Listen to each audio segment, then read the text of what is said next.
Welcome to this week in the world of wrestling. Welcome to TWitWoW, the best wrestling podcast made for wrestling fans, by wrestling fans, on the web. Today, I'm John, that's my cohort and commentary Ashton, and this is our Lucha Underground review. And I gotta say, I really enjoyed this episode of Lucha Underground. Quite a few storylines were progressed this week, most notably for me, Fong's story with Matanza. I thought there were some great scenes there in tonight's episode. Some solid matchups as well. Overall, just a really fun hour of wrestling. Ashton, what'd you think of it? Absolutely. Lots of fun matches. Actually, I think this was another example of a show where we only had 3 matches, but they were all solid. All had served a purpose, and lots of storyline development in this show, and I love it. Absolutely, absolutely. So with that said, let's get right into our first segment, Heat of the Night. And I don't have any heats of the night tonight. What about you, Ashton? No, sir. I gotta say, there were a few things that I kind of feel like if the WWE was handling them, it would have been horribly wrong and politically incorrect and just terrible. But the way that Lucha Underground handles some of this stuff is just amazing. Absolutely, completely agree. And now that we got through that, let's get right on to our Lucha Underground review. And we open up, first of all, we get a recap of all the preceding events, all the storylines, coming together. And then I believe we have the opening with the mariachi band. I don't think we have a cinematic opening this week, do we? Yeah, the first thing that we go into that actually has anything to do with the show is Chavo Guerrero versus Mil Muertes. Yeah, I thought we had a cold open pretty much. So yeah, Chavo Guerrero versus Mil Muertes. Most notably, no Katrina at ringside. Yep. For Mil. But you know what? I really appreciated this match, Ashton, from a storytelling perspective, because Chavo was going to distance with Mil Muertes, but commentary was so on the ball because they noted it's because Mil Muertes was entering this match incomplete. Yep. Katrina is not at ringside with him, so it's like a piece of himself was left behind when he was entering the ring, which shows you how much influence she has on his overall psychology, on his overall being. And I just really appreciate that, because then it makes sense why a guy that you're so used to running roughshod over guys that are, the stature of a Chavo Guerrero is having so much difficulty putting him away. Yeah. I mean, I think this is one of those cases where Mil Muertes is just kind of not himself because he's so used to having that presence out there. Right, yeah, exactly. And I love, like you said, you even pointed it out, the way the commentary handled it. It was great. Nice psychology demonstrated by Chavo in this match, working over the leg of Mil Muertes. We always talk about, with the bigger competitors chopping down that redwood. So it was working the leg over. Just as Mil was beginning to turn the tide, we see Katrina appear. And we see that's when Mil really does seem to have a solid grasp on the matchup. He gets an electric chair drop on Chavo at one point. It really seems like the tide has turned. But then Katrina gets actually at ringside, and she produces the Rock. If you guys remember from Mil Muertes' backstory, it's one of the remnants of the rubble from when his parents died from that earthquake. So I love the sense of continuity. Oh, and speaking of which, I should also mention, commentary laid the groundwork for why this match was happening, because apparently Chavo cost Mil Muertes the opportunity to punish Blue Demon Jr. and I guess reap his soul or whatever it is that Mil Muertes does. Yep. So, while I'm on continuity, that's another thing too. And yeah, she's dragging the Rock along the apron, and Mil's eyes are like following it in a trance, and he seems to actually be following the Rock. So that was really a nice touch. And then Chavo all the while has gotten a steel chair, and he's prepared to strike Mil Muertes, and he does, which causes the DQ finish. But Mil completely no-sells it, and ultimately he ends up hitting the flatliner on Chavo onto the chair. It was awesome. Yeah, it was quite the finish. Yeah, and then Katrina, she's just kind of looking whatever, pretty straight-faced at Mil Muertes, and Muertes is commanding her. And see, this is a nice shift in the dynamic, because everybody's always talking about how Katrina's this black widow, this manipulator, this and that. But here, we could see from the body language and stuff, there's a clear power shift because then Mil is saying, you get in here and you do the face slick, and he's trying to exert dominance. He's trying to exert his will in the relationship. Right. Katrina's not having it. Mil grabs her by the hair, pulls her in, is really, trying to violently coerce her into doing it, so much so that he puts her on the ground. He pins her to the ground to do it, and he gets her in the mount position to lick the face of Chavo for the offering. And when she doesn't comply, he's like, well, F this. He gets her in flatliner position. It goes from like a choking position, transitions to the flatliner position, and it seems like he's going to do it on the chair. And then Fenix arrives, so here comes the cavalry, and he does a springboard dropkick to Muertes. He doesn't get taken off of his feet, though. It's just enough to break the distance between him and Katrina. And Fenix gets Katrina to safety, and while she's looking right at Muertes, him and, her and Fenix, I should say, have a passionate kiss right in front of Muertes, so the triangle deepens, I guess. Yeah, I mean, that was a pretty intense kiss that Katrina and Fenix had on the outside there. See, now, and I'm looking forward to hearing if we get that kind of development. I want to know why Fenix himself has entertained this. Because Katrina, I mean, of course, that's also interesting as well. Like, why now? Why is this all happening? But, I mean, if you're Fenix and you're looking at the dynamics of the situation, I personally would have been like, I don't want no part of that. Well, see, here's my thing, though, dude. Think about it this way. Right. I think that I can effectively say that Katrina is, in a way, the only sort of sex object as a female on the Lucha Underground roster. She is a valet. She oozes sex appeal. She is sort of like your traditional female character in classic pro wrestling, whereas Ivelisse and Sexy Star and Angela Fong are all serving very different purposes. And for that, I think that when you see something happen where Katrina kissed Fenix backstage, whether he is into her or scared of her or whatever or not, that's going to, at the very least, that's going to intrigue him. He's going to be curious, right? It's like that forbidden fruit syndrome almost. Right, yeah. And so now tonight, he sees her getting beat up. He's thinking to himself, why is nobody going out there to help her? Nobody's going out there to help her. Somebody's got to go out there to help her. Crap, I got to be the one to help her. So he goes out and he helps her. And that, to me, that wasn't necessarily him sort of trying to play the hero. That was just him trying to prevent her from getting hurt. And, I mean, given what Mil Muertes is capable of, I think that's a very likely thing that would have happened. So, if anything, you could almost say that Katrina manipulated the situation to where she was almost forcing Fenix's hand to come out and save her, because she put herself in that position.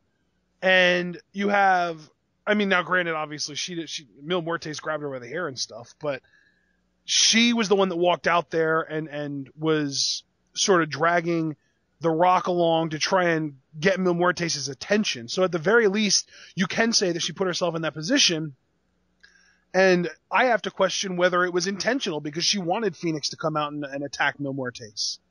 And, I think there's certainly credence to your assertions, because, I mean, this is kind of like that situation where Fenix doesn't really need to buy into anything except for babyface, like, I'm a good guy, so I like to save other good guys, and, like the damsel in distress kind of thing.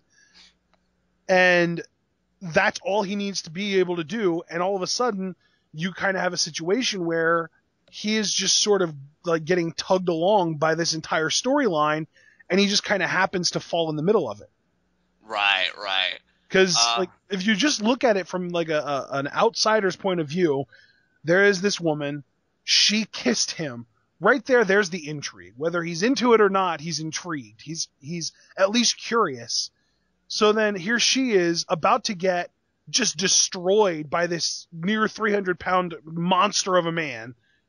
And he knows that he has Mil Muertes' number at the very least, because he's beaten him before. So he's like, okay, well, crap, if nobody else is going to help her, I will. And he goes out and helps her. I don't think that he was necessarily looking for a reward for helping her. I think he just didn't want to see her get sent to the hospital by Mil Muertes. So the fact that she then proceeded to make out with him, I mean, he was probably into it at the time, but I don't think he went out there intending to get that kind of thing as a reward. Right, right. I could certainly see what you're saying about, everything, really. I don't think I really have much to add. I just know that Fenix has been tantalized by the forbidden, and we'll see what consequences such behavior yields. And I do appreciate Lucha Underground's ability to weave a very complex and engaging narrative, so I'm very intrigued to see where this story goes. Yeah. So with that, what matchup do we have next, brother? Well, up next, we actually had Angela Fong's first little segment here. She picks the lock to a door that leads up to an area that looks suspiciously like the same area that Dario Cueto sits in when he's talking to whoever's in that jail cell. Indeed it does. The hunt is on. I love it, dude. This is, I think, the story, out of all the stories going on in Lucha Underground, where I feel like the most anticipation, the most excitement. So I pop big time seeing Angela Fong, going on the hunt. So very interested to see where this goes later on. Yeah, absolutely. And so up next, we had another backstage segment. Again, lots of storyline progression in this show. I love it. Dario Cueto meeting with Bael, Mr. Cisco, and Cortez Castro. They call themselves the Crew now. And he tells them that he likes what they did to Mundo and Puma in the first week of Lucha Underground, but he loves what they did to Big Rick last month. And he's going to award them by giving them a main event match tonight against Sexy Star, Pimpinela, Escarlata, and Mascarita Sagrada. And he says something about how these three freaks are adored by the crowd, but they make me sick. And I love that the big bad is the one saying that. Absolutely. Not only is it the big bad being the one saying that, but I mean, here's the thing. These guys, for all intents and purposes, are more undercard compared to other people on the roster, and they're getting this main event shine. Yeah. I love it, because the authority figure is throwing them in the lion's den. I mean, he said that the main event spot on this show is considered a reward in his eyes, and he gave it to those three performers. Exactly. I mean, because here's the thing, and this is not a knock against the authority angle, because I do love the work of Triple H and Stephanie, but I mean, I loved really it give. After it was going for like a year. It's getting pretty old. Yeah, but I mean, they don't really go after like those really undercard like guys. I mean, maybe you could argue like Ziggler and Ryback, but like even them, I feel like they aren't really undercard though. They're just kind of like upper mid card. Yeah, exactly. Whereas like these guys, I feel like they are kind of like the outsiders. Kind of like the. This would be like Triple H going after like Zack Ryder. Exactly. Yeah. See, that's what I'm getting at, and it's so refreshing. And that's funny because it's actually really fitting that specific analogy, because Ryder is an undercard guy who, I mean, he's probably further down on the card than the three that were in this match, and that's more to do with booking than actual appeal, because Ryder is also adored by a majority of the crowd, so that's something they have in common. Absolutely. It's so refreshing to get back to this kind of storytelling, where you have these underdogs in such a prominent spot, and you just let the story tell itself. Again, it's kind of like. Yeah, I just wanted to say I absolutely love that they have these three people to choose from. That they have a female who kicks guys' asses. They have a very flamboyant, homoerotic gimmick dude who goes out there and outperforms, I forget how old he is, but he's over 40, and he goes out there and he outperforms the 20-somethings, and then you have this mini who goes out there and he looks legit against your standard-sized people. I love that they have these three performers for Dario Cueto to point out and be like, these three, they're not normal, I don't like them. And I love that they're having, again, like the top sort of heel authority figure in the promotion be the one to say that. I love it. Exactly. That was excellently stated. I'm not even going to add more to that. Let's move on. So what do we have next? Up next, Ivelisse and Son of Havoc are in the ring, and I think Havoc was about to cut a promo, but Ivelisse took the mic and said that Havoc was supposed to get his rematch against Angelico tonight, but he's been losing, so she is just going to take care of it for him. So we get Ivelisse versus Angelico. Oh, man, was this match a lot of fun. Yeah. I love Angelico's charisma, and I guarantee you, like, he is going to be another one of those guys that I think will get red hot in due time, because the tempo works very strangely. I think when you really kind of quote-unquote paid your dues, at least in the crowd's eyes, they'll love you forever, and I could definitely see Angelico reaching that kind of stature. He's just so much fun to watch, and he just oozes personality. I loved how they handled this match here, because Ivelisse was taking it totally seriously. Like, she was out with something to prove. Like, hey, Havoc, this is how you win matches. This is how you get the job done. And Angelico's like, this is a bit weird for me, but I'm going to try and have as much fun with it as possible. I mean, what'd you think of it? I love the whole psychology of Angelico doesn't want to hit Ivelisse, but at the same time, he doesn't want to get hit by her. Right, yeah. He wants to have his cake and eat it, too. I mean, hell, my personal favorite sequence in this match was when he reversed her offense into dancing maneuvers, and he did, like, the dip, and he's just, like, being this whole kind of playful, flirtatious kind of thing. I love awesome. the psychology in this match so much. Yeah, so good. I love, and the great thing is it went along with really cool wrestling, too, because, like, she was on the ground, and she was throwing kicks at him, and he got hit by the first two, and then he jumped to dodge the third one. And then she went to kick him again, and he blocked it. And then she went to kick him again, and he blocked it. And then she went to punch him, and he grabbed her arm. And then she went to punch him again, and he grabbed that arm. And that was sort of the first situation where there was like a tease that, like, oh, is he going to kiss her? And that kind of thing. And then the whole sequence happened where he did the dip with her. And, like, I just love sort of the overall chemistry and psychology that that the two performers in this match had. Absolutely. And I love, too, because here's the thing. Ivelisse showed, outside of the fact that she took this match seriously, that you can't sleep on a performer like her, because she's also very cerebral, because there was one point where she was on the top rope, and Angelico, like, offered his hand, and she took it, kind of like suckering him in, and then she slaps his chest, and she comes off the rope with, I believe, the arm drag. And I really like that. I liked how, she still exudes that manipulative quality in her wrestling. And Angelico is trying to live by this old code of chivalry and kind of reconcile it with, this is a sanctioned wrestling match. I got to win. And, I don't want to get hurt. There was a point he hit like a flapjack on her, and it seemed like, the tide was going to turn. But then ultimately, Son of Havoc gets involved towards the end, Angelico ducking a clothesline that Havoc tried to nail from on the apron, but then Havoc kicks Angelico in the head. Ivelisse trips him over and then stacks him up for the pin, and Ivelisse actually beats Angelico. You know what, though, dude? I said at the beginning of this, Angelico has kind of found himself in my little stable of guys that I tend to overvalue compared to everyone else, and he's one of them. And even when this match started, I said, oh my God, I hope Ivelisse wins. Yeah, you did. He came out with that exact statement, and I was thinking that she might. I didn't really know where Lucha Underground was going to go with this, but you know what? I gotta say, the two things that I really liked about how they handled this finish, one was obviously the Son of Havoc assist, because the story is about him being this loser, and yet it was his hand in the matchup that gave Ivelisse her victory. So I think that creates a very nice dynamic. But then the second thing, which again, Lucha Underground just does these things that I find so refreshing and so welcoming.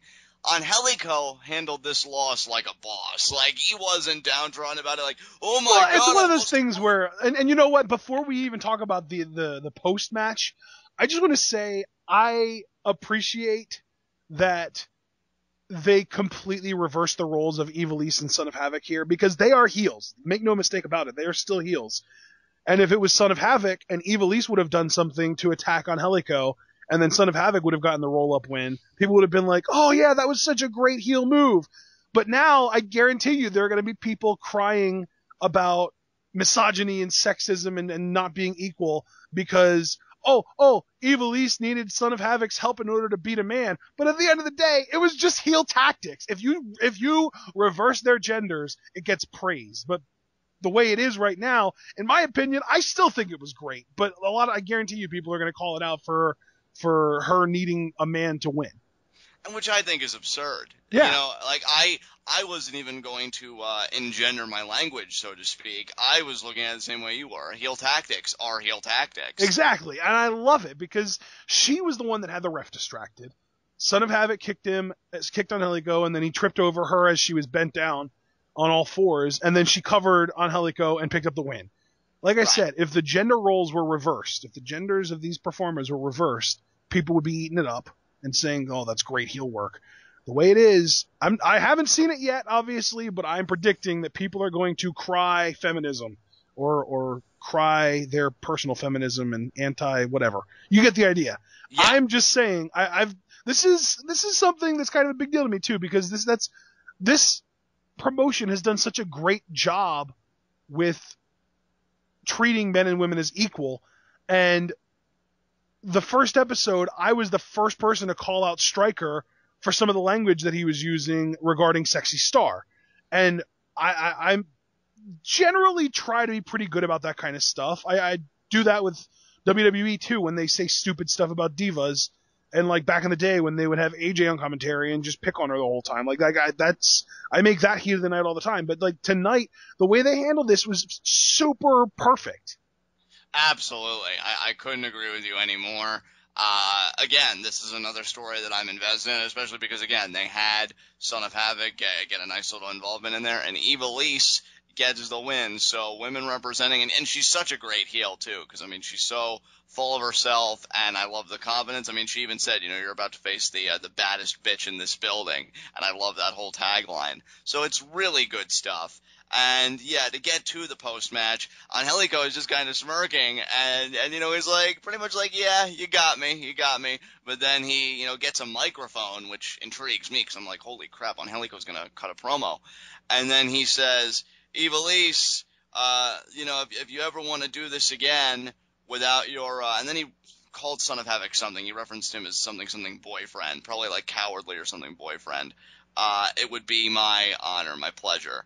And then he shoves Son of Havoc off the apron, and he leaves. Just like, that's right, that happened. So I love it, man. But the question I gotta ask you, because I know you're really big on Angelico, and I was intrigued by this post-match. I mean, is this a story that's going to continue? Do you think that Angelico's going to have more interaction? Oh, absolutely. I think it has to. I mean, this is already a story that tonight was a continuation, because Son of Havoc and Angelico have already had a match that Angelico won.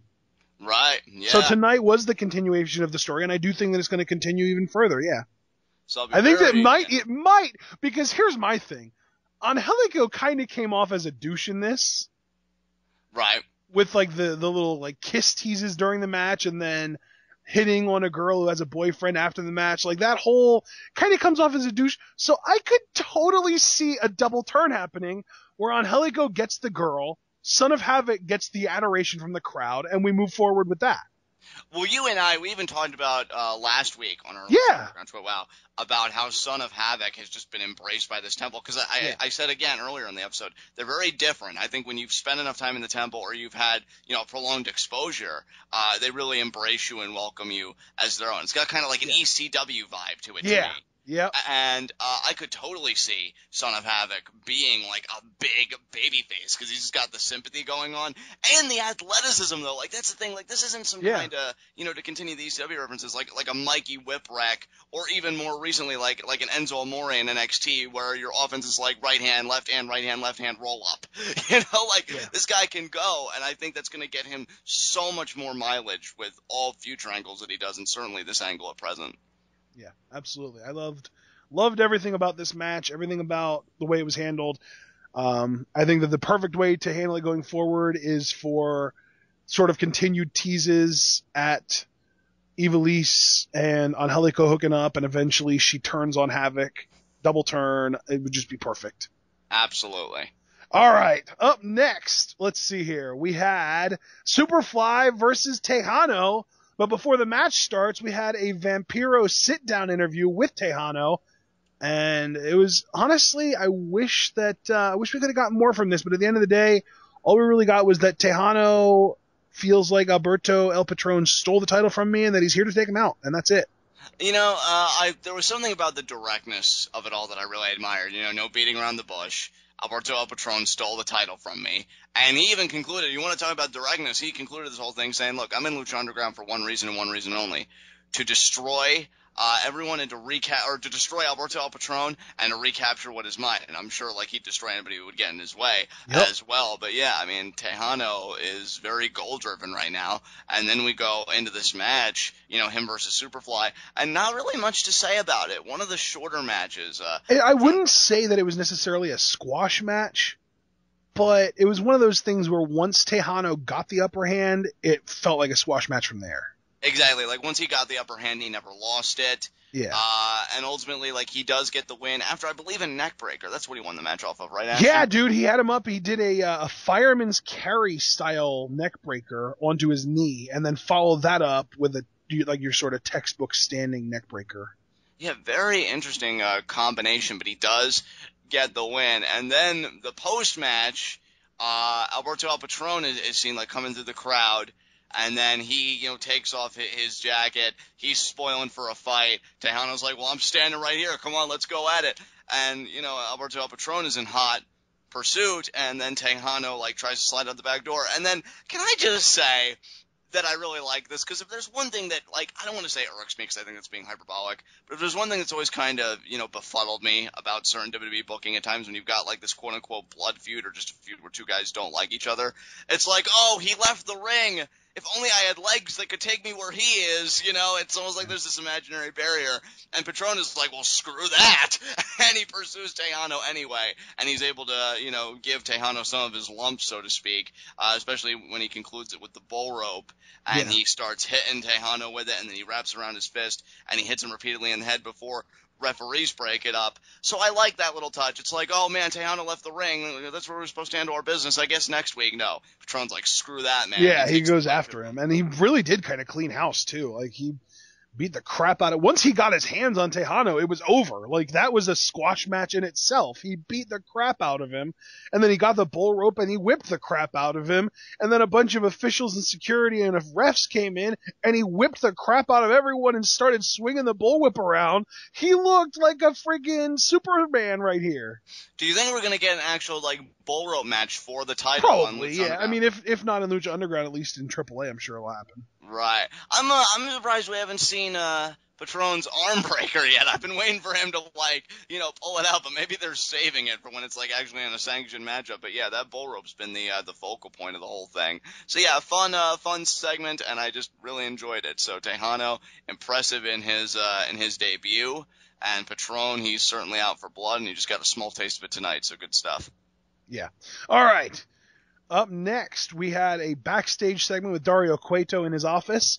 Cage comes in and demands that Cueto names him champion. Cueto says that it's just not that easy, and that he does say, though, I love this, that Cage is everything that he wants in a champion, but that Puma is still technically the champion, so he gives him a non-title match against Puma next week, which, if Cage wins, he'll be the de facto #1 contender for the title. And Cage says, that's awesome, but you better get me a proper championship rather than this, what did he call it? Aztec piece of crap. Yeah. I love it. I love Cage so much. He's so good. Cage has really thrived in this role. I mean, we've watched him here, as you and I have referenced, Ashton, on Raw, TWitWoW. I mean, we've been watching some PWG shows. Cage was a part of both of the ones that we watched. This guy's an animal. I love it. I love that they trusted him with the spot. I mean, and even on one of the PWG shows that we watched, he botched a lion salt, which, first of all, he can do a lion salt. So let that sink in. But second of all, he botched the lion salt, landed on his head, and still finished the match, which was like 5 minutes worth of wrestling. Yeah, the guy is great. I mean, everybody has their hiccups, but he handled it with grace, and I love that they trusted him with this spot. And more importantly, though, and honestly, I mean, if we're being honest, that's the only botch that we've seen him commit between 2 full PWG matches and a series of Lucha Underground stuff. Yeah, absolutely. And I was getting ready to finish saying that I just love that trust, he validated it through his performances because he's been wonderful. But then, Cage exits, but then Chavo enters. Yeah, and he is just so done. He straight up just says, I'm done. I quit. I'm going home to my family. And Cueto was just being snarky. He was like, oh, I wish you the best of luck in your future endeavors. And it pissed Chavo off. And he comes back and he's like, what did you say? And Cueto just says, the doors are always open. So I wonder if this is the last we've seen of Chavo for a while, or it might be for a month or two, probably. I would guess maybe for the rest of this set of tapings, and then sometime during the next set of tapings, we'll see him again. Yeah, maybe he'll come back like enraged, like feeling like something to prove because he never just got Cueto's words out of his head. But despite those two appearances, the most intriguing thing to me personally, Dario Cueto was poring over some paperwork on his desk, and he's kind of, looking at something, and his eyes are looking What concerned. was he poring over it, John? He says the gods are not going to be happy about this. I know. That was so intriguing. What is he talking about? Dude, I can't even figure it because we know Matanza is already a thing. It can't be the championship because, he wasn't looking at that. Again, he was looking at some kind of document.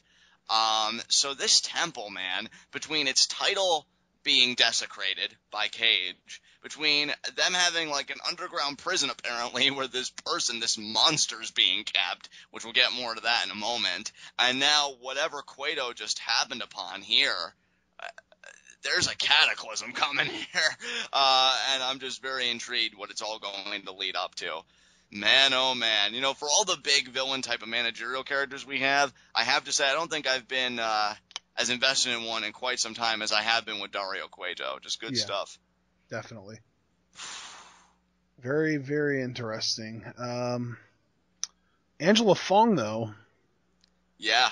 She did stuff. She did do stuff. She got in that prison, and she seems to have a stare down. It's like, oh, well, this is where Cueto is keeping you. Dude, I love her line here, though. She says, the only thing that I ever wanted to be when I was a little girl growing up was the person who killed you with my bare hands. What? I love the story going on here.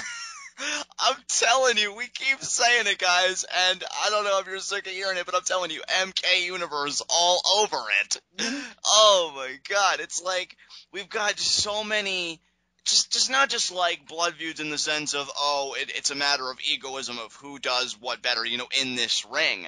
We've got really like personal rich backstory, like what connection do these two share?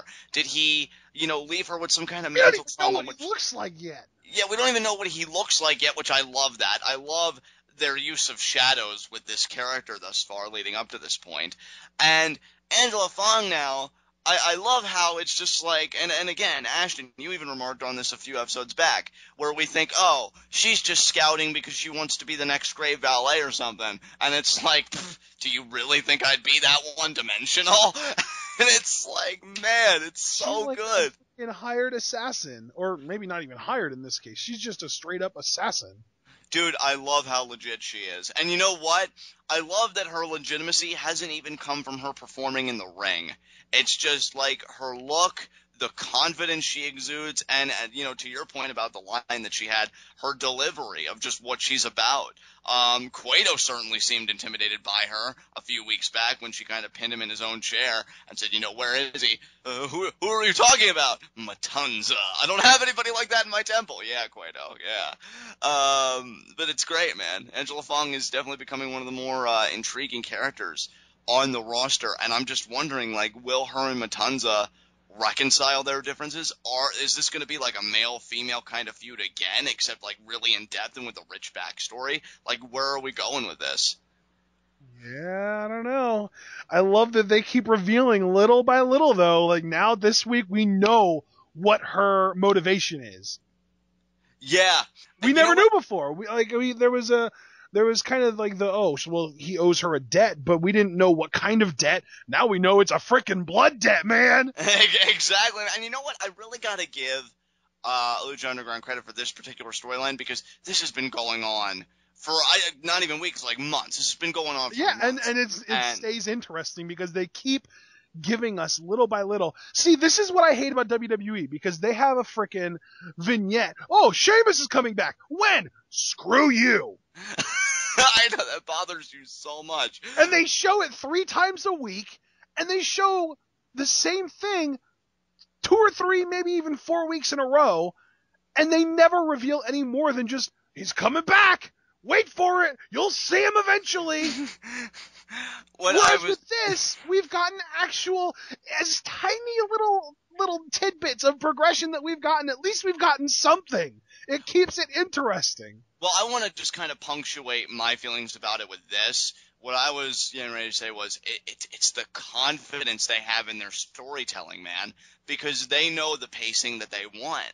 They're going at a pace that they know we're going to be satisfied with this payoff. And they know we've got to be itching for it. Because I just want to see what this guy can do. Like, why is he locked up? Because, see, that's the thing that I've started thinking about. It's like, oh, my God. You know, we have people that wreck shop like Big Rick, the Crew, and all these guys, but the difference between them and Matanza is that they can roam the earth freely. So what the hell can Matanza do that has him incarcerated while these guys can just roam the earth and do whatever they want? Oh, you can also add Cage to that list. If we thought Cage was something, again, he's not behind bars. So holy crap, what is this Matanza all about?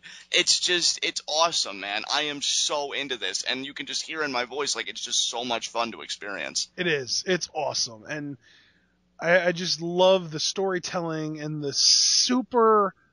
It's like the tortoise versus the hare, man. It's the progression is going so slowly, but it's not going so slowly that you're going to lose interest, and it's not going so quickly that they're going to blow their load early. Yeah, I don't know when they're just going to put the exclamation point on this whole thing. The pacing, it has just been so satisfactory for now. I don't know when it's going to have a dip, and I wouldn't even gesture a guess because, again, as you said, Ashton, they feed you just little tidbits of new information like once every 1 to 2 weeks at least, so as to keep you reeled in. And, yeah, I just think this style of storytelling, it's so welcomed. So great job, Lucha Underground, seriously. Absolutely, for sure. All right. Now, we get to our main event of the evening.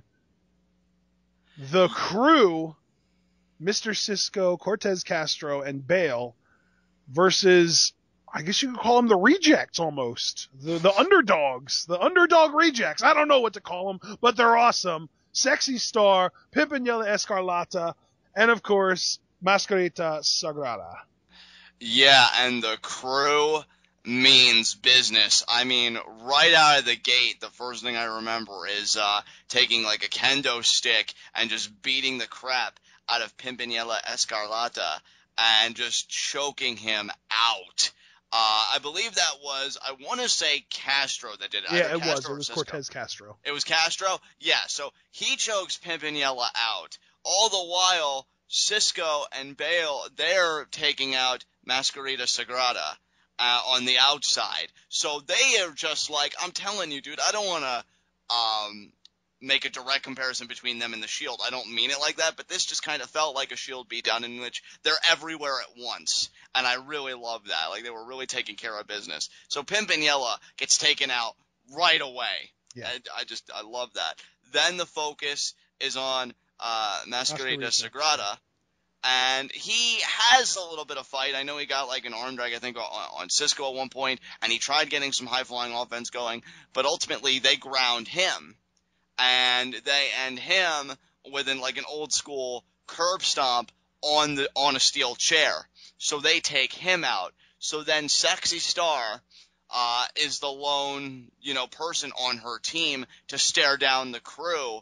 And then you kind of get something that was a little bit reminiscent, at least to me, of like Dolph Ziggler's Survivor Series performance, just one person standing up against these overwhelming odds.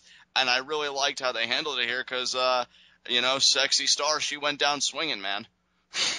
Yeah, she looked so freaking strong in this match. She was destroying these guys. And eventually she went for a top rope Frankensteiner. And it got blocked, and she fought it off, and she nailed it, and she went for the pin, and it was a 2 count, and then the 3 guys started teaming up on her, and that is when Big Rick showed up. Yeah, Big Rick showed up, eye patch and all. I'm thinking, oh man, he's going to destroy these 3 guys, and, that's going to be like his return, vengeance is mine, and he'll slowly start getting it. But no, 2 of them bail, and I want to say that Castro, I think was left in there, or it was either Castro or Cisco, and Sexy Star gets the victory roll, and she gets the 3 count. So Sexy Star, with an assist from Big Rick, mind you, but Sexy Star has beaten the Crew here. And you know what? Because we'll talk about Big Rick and the Crew in a second, but I just want to say that for me personally, and I don't know about you, Ashton, but for me, this solidified my feeling that no matter how long it takes, and it may take a while, But Sexy Star is going to be a Lucha Underground World Champion. I think. I think so. Yeah, I think it's a definite possibility. I don't think it's something that they should kind of force just to say we have a female world champion. But if she gets over enough organically that it would make sense, I definitely agree that she is a contender.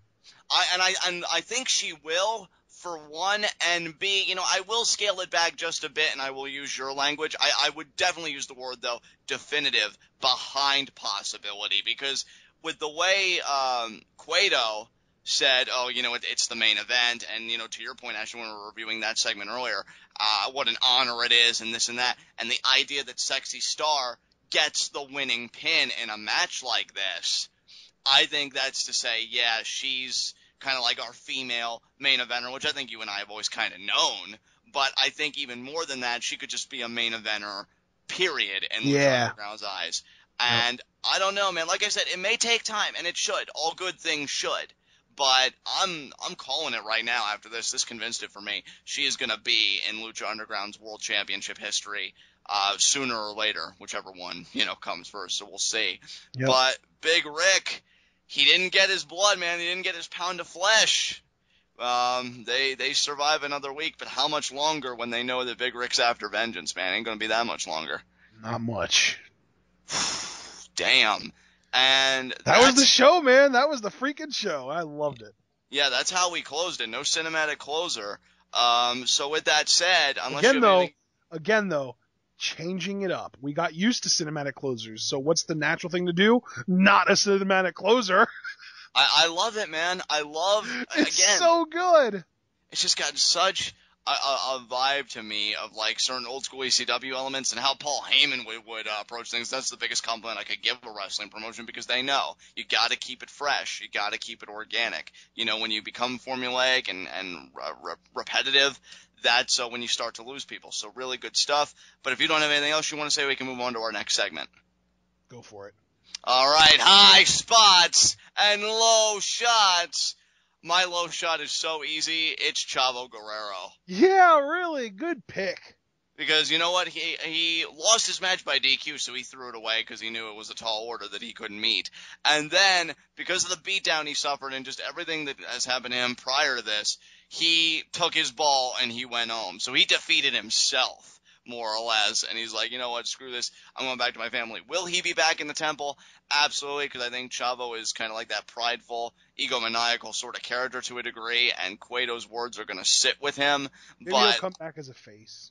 Maybe he will, maybe. But I agree with Ashton here that it'll be a good month, maybe 2 months, which would really be nice, because then it would really make it special, before we see Chavo again. So Chavo is my low shot, and maybe that'll be for a while. Who knows? Yeah. My low shot is Superfly, because in a segment where someone looked weaker than someone else who looked weaker than someone else, he was the weakest looking one. Yeah, I mean, there you go. Just Superfly is just kind of like that filler, that bona fide jobber in every sense of the word. I mean, he may get some offense, but ultimately, I wouldn't expect him to rack up any W's anytime soon. But he'll certainly keep racking up low shots. So, and he certainly got yours tonight. So, nothing more to say than that. My high spot, you know what? I'm gonna take the conservative route this week. I'm gonna say Sexy Star. Nice. She got the pin. It was in the main event, and like I said with my sentiments earlier when we were reviewing the matchup, I think this really does show that there is kind of a long-term investment, a bigger picture kind of game plan for Sexy Star. We may be in the coming months, hell, maybe even a year or two. I don't know how long these things take, but we may be referencing Sexy Star as our Lucha Underground World Heavyweight Champion, and I can dig it. Absolutely. And I just want to say I was tempted to make Angela Fong my high spot, but I don't remember if we talked about this or not. I kind of feel like we might have skipped over it.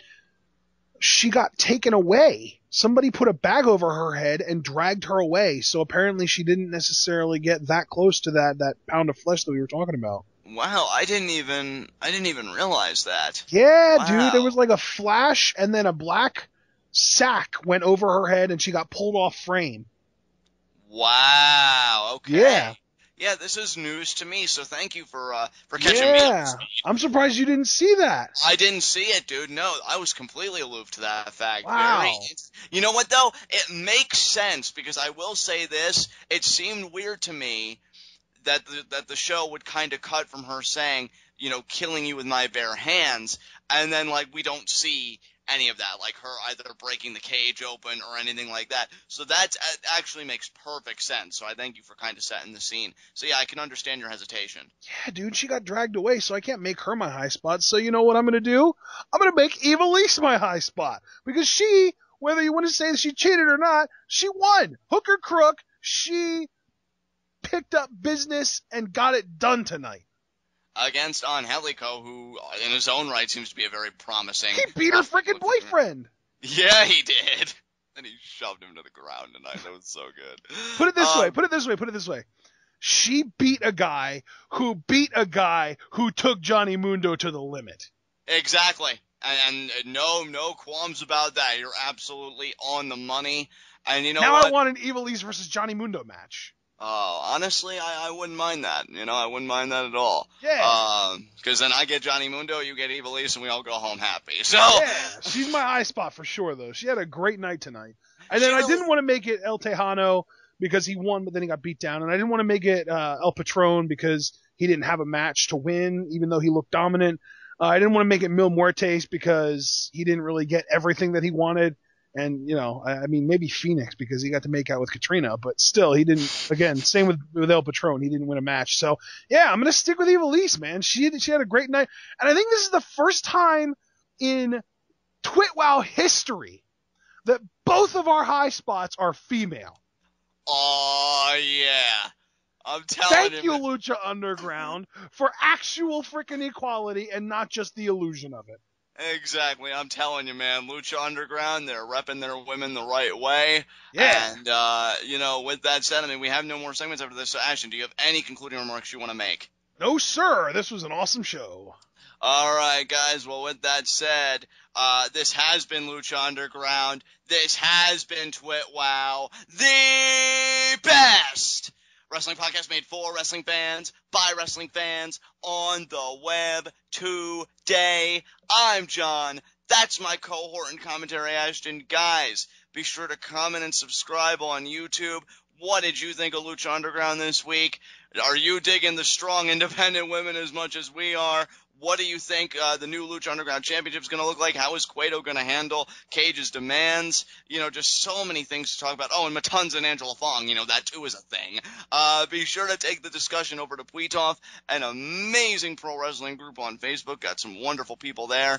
And we will see you again for our NXT review, where you want to talk about strong women. Well, we will be celebrating the new NXT Women's Champion, Sasha Banks. And guys, let me give it to you like this. You know what to do. Until then, tune in and peace out like a boss.